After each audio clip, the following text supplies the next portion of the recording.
Bonjour à tous, j'espère que vous allez bien. Aujourd'hui, je vais vous parler d'une activité pour pouvoir aider les enfants à se dépenser physiquement, même si vous ne pouvez pas sortir.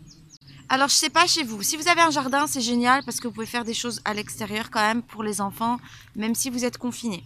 Si vous n'avez pas d'extérieur, dans la zone où on s'est garé avec le camping-car et où on est, il y a des résidences pas loin. Et en fait, c'est rigolo parce que les familles on, on sortent parce qu'il y a une petite zone d'herbe en fait derrière les camping-cars et derrière les maisons.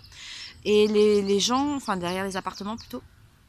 Et les gens sortent leurs enfants, peut-être 20 minutes, une demi-heure, les uns après les autres. En fait, comme ça, il n'y a jamais deux familles en même temps à l'extérieur. Ils se croisent pas.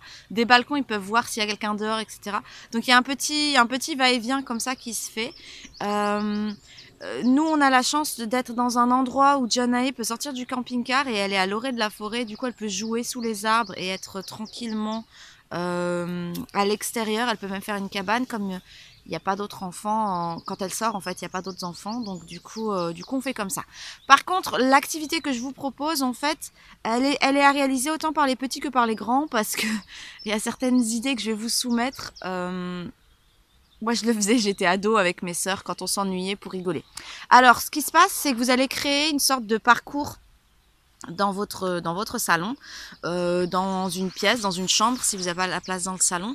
Pour nous, c'est compliqué dans le camping-car, mais voilà, si vous avez une zone un peu longue, c'est quand même possible de le faire. Alors, pour créer un parcours, vous pouvez utiliser que des choses que vous avez au quotidien pour pouvoir faire comment dire, sur le parcours des choses où l'enfant doit slalomer, il doit passer dessous, il doit sauter par-dessus, il doit sauter de point en point. Vous pouvez corser le parcours en faisant en sorte que l'enfant ait par exemple une cuillère avec à l'intérieur soit une petite balle qui ne doit pas faire tomber, soit de l'eau, soit de la farine, voilà, et il doit avancer avec ça dans la bouche et faire le parcours.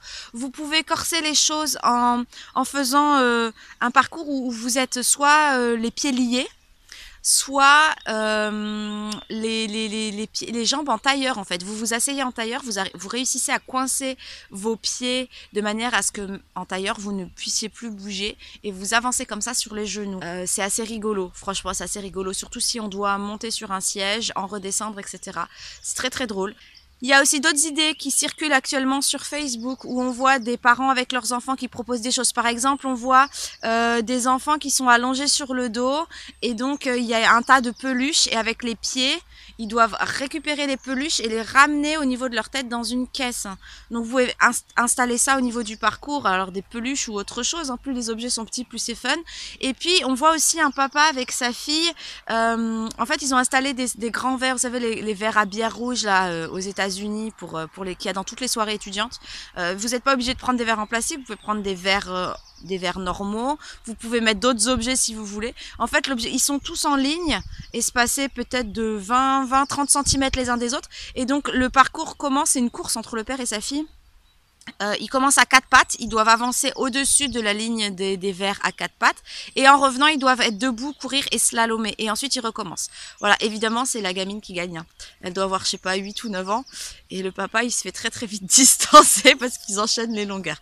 Voilà, c'est quelques idées pour pouvoir faire du sport. On joue avec on fait appel à la motricité fine, on fait appel à la concentration, on fait appel à la précision. Et puis, bah, évidemment, ça permet de courir, de se dépenser et de rire, évidemment, de rire. Voilà, c'était mon défi pour demain. J'espère qu'il vous plaît. Je vous retrouve demain pour un autre défi. En attendant, si ça vous a plu, si vous avez des idées à partager de comment ça s'est passé chez vous, n'hésitez pas à laisser un commentaire sur Facebook, sur YouTube. Vous pouvez aussi liker la vidéo et partager pour faire suivre à un plus grand nombre. Sur ce, je vous dis à demain. Ciao, ciao!